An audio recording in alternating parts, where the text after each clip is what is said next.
National Herald money laundering కేసులో కీలక పరిణామం చోటు చేసుకుంది.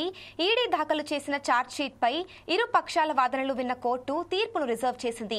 ఈడీ ఆరోపణలను మరింత చట్టపరమైన విచారణకు తీసుకోవాలా వద్దా అనే నిర్ణయాన్ని Rouse Avenue court national judge Vishal Gogne July 29న ప్రకటించనున్నారు.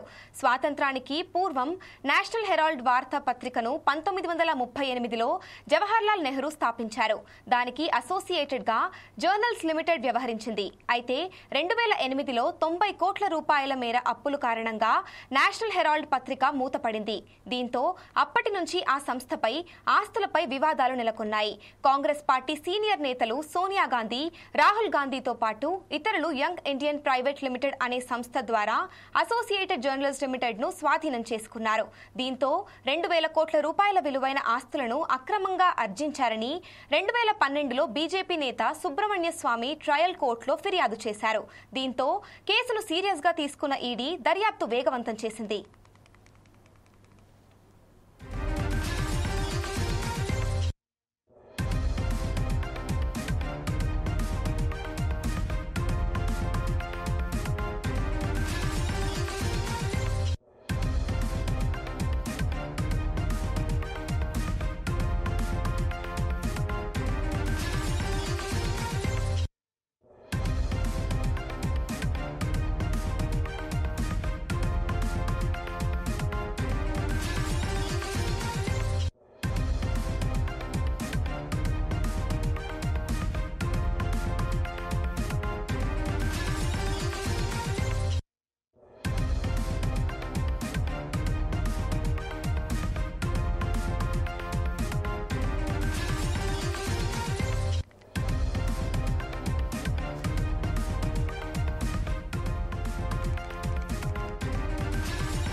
ఈ కేసుతో సంబంధం ఉన్న కాంగ్రెస్ అధినేత్రి సోనియా గాంధీ, రాహుల్ గాంధీతో పాటు Suman Dubey, Sam Pitroda, Young Indian, Dotex Merchandise, Sunil భండారీలపై ఏప్రిల్ 9న ఛార్జ్షీట్ దాఖలు చేసింది. కాగా సోనియా గాంధీ, రాహుల్ గాంధీలు యంగ్ ఇండియన్ సంస్థలో 38% చొప్పున షేర్లు కలిగి ఉన్నారని ఈడీ ఆరోపించింది. ఏజేఎల్ కు కాంగ్రెస్ పార్టీ ఇచ్చిన 90 కోట్ల 21 లక్షల రూపాయల రుణాన్ని 9 కోట్ల 2 లక్షల రూపాయలకు ఈక్విటీ షేర్లుగా మార్చి ఆ షేర్లను 50 లక్షలకు యంగ్ ఇండియన్ కు బదిలీ చేశారని తెలిపింది. తద్వారా 2000 కోట్ల నుంచి 5000 కోట్ల విలువైన ఏజేఎల్ ఆస్తులపై నియంత్రణ సాధించారని ఈడీ ఆరోపించింది. దీంతో prevention of money laundering act సెక్షన్లు 3, 4, 70 కింద వారిపై ఛార్జ్షీట్ దాఖలు చేశారు.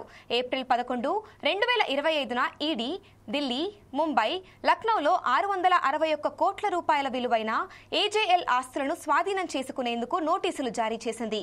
వాటిలో ఢిల్లీలోని హెరాల్డ్ హౌస్ కూడా ఉంది.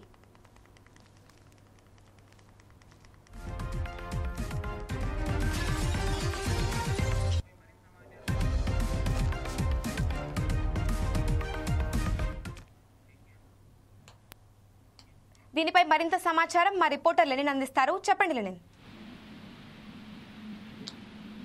అమూల్య, నేషనల్ హెరాల్డ్ మనీ లాండరింగ్ కేసులో కీలక పరిణామం అయితే చోటు చేసుకుంది. ఈడీ దాఖలు చేసిన ఛార్జెస్ పై ఇరుపక్షాల వాదనలు విన్న కోర్టు తీర్పును రిజర్వ్ అయితే చేసింది.